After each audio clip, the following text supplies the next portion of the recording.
गलवान की शौर्य गाथा के नायक थे बिहार रेजिमेंट के कर्नल संतोष बाबू। 4 महीने पहले ही उनका प्रमोशन हुआ था और गलवान में तैनाती हुई थी।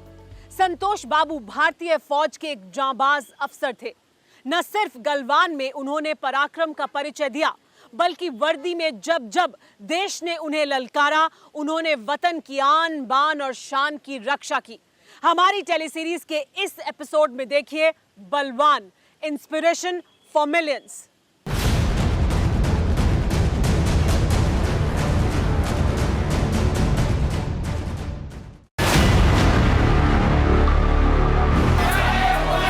अफ्रीकी देश कांगो के खूनी इतिहास में एक भारतीय शूरवीर की शौर्य गाथा का सुनहरा अध्याय है। ये सूरमा कोई और नहीं, गलवान की खूनी झड़प में शहीद कर्नल संतोष बाबू है।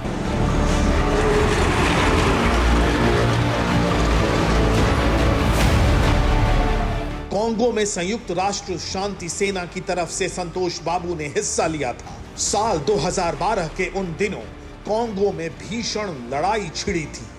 कांगो के एडनिमा डिफेंस विद्रोहियों ने संतोष बाबू की कंपनी को घेर लिया था।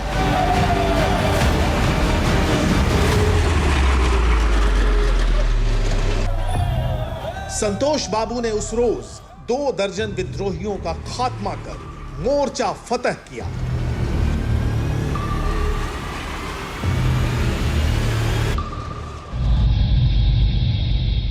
कांगो में शांति कायम होने के बाद संतोष बाबू अपने वतन लौटे। उन्हें प्रमोशन मिला। साल दर साल सेना में संतोष बाबू का कद बढ़ा। साल 2017 में संतोष बाबू 16 बिहार रेजिमेंट में लेफ्टिनेंट कर्नल बने। जम्मू कश्मीर में तैनाती हुई। दिसंबर 2019 तक संतोष बाबू कश्मीर के मोर्चे पर थे। फरवरी 2020 में उन्हें प्रमोट कर बतौर कर्नल LAC पर भेजा गया।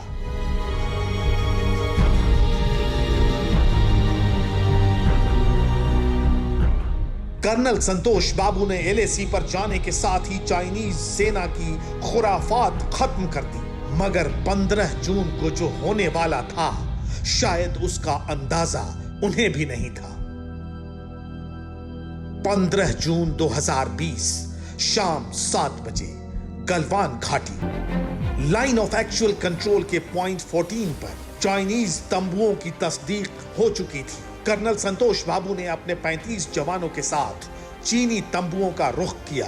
कर्नल संतोष बाबू चीनी कैंप के करीब पहुंचे तो उन्हें खतरे का पहला सिग्नल मिला।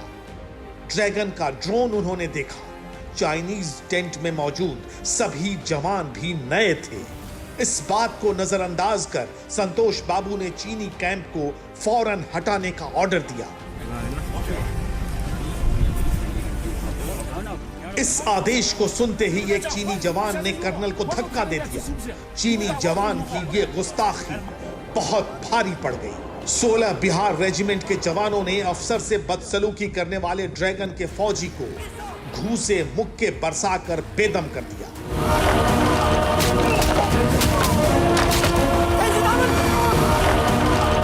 भारतीय जवानों ने गुस्से में चाइनीज पोस्ट के तंबू कनात उखाड़ फेंके। चीनी जवानों की चीख पुकार सुनकर उन्हें बचाने सैकड़ों शैतानों की टोली आ धमकी। 35 जवान बनाम 100 का संग्राम छिड़ गया। गुत्थम गुत्था युद्ध। और इस दरमियान ड्रैगन गैंग में लगातार इजाफा हो रहा था।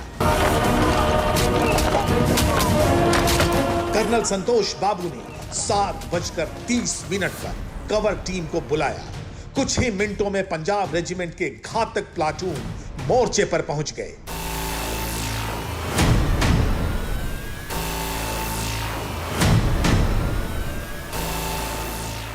पंजाब प्लाटून के जांबाजों ने चीनी जवानों को पीटना शुरू किया। युद्ध के सेकंड राउंड में भारतीय जवान बहुत भारी पड़े, जिसके बाद चाइनीज कायरों ने ईंट, पत्थर, नुकीले हथियार चलाने शुरू किए। घने अंधेरे में चीन का एक ड्रोन भी उड़ रहा था। इंफ्रारेड कैमरा और नाइट विजन के जरिए ड्रैगन आर्मी भारत के जवानों की पोजीशन पता लगा रही थी। कर्नल संतोष बाबू की शिनाख्त होते ही उन पर बड़े पत्थर बरसाए गए। कर्नल संतोष बाबू जख्मी होकर गलवान नदी में जा गिरे। कमांडिंग ऑफिसर की शहादत ने भारतीय जवानों का खून खौला दिया। प्रतिशोध में हिंद के सूरमाओं ने चाइनीज जवानों की गर्दन तोड़ डाली। जोरदार वार से जिनपिंग के जल्लादों की रीढ़ की हड्डियां चटक गईं। खौफ में चाइनीज आर्मी में भगदड़ मच गई। अब गलवान घाटी की खोह में छिपी बुज़दिल फौज ने हमला कर दिया।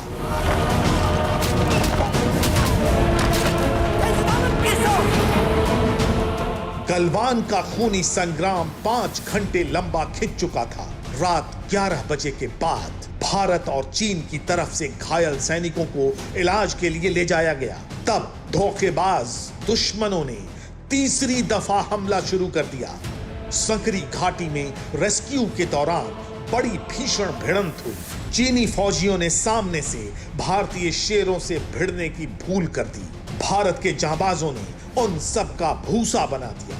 गलवान युद्ध खत्म हुआ तो जिनपिंग अपने जवानों की मौत के आंकड़े बताने की हिम्मत तक नहीं जुटा पाए। जिस जनरल ने गलवान का आइडिया दिया, उसका हश्र भी जानकर जमाना दंग हो जाएगा। न्यूज़ टॉप 9 रोज सुबह 7 बजे और शाम 7 बजे सिर्फ TV9 भारतवर्ष पर।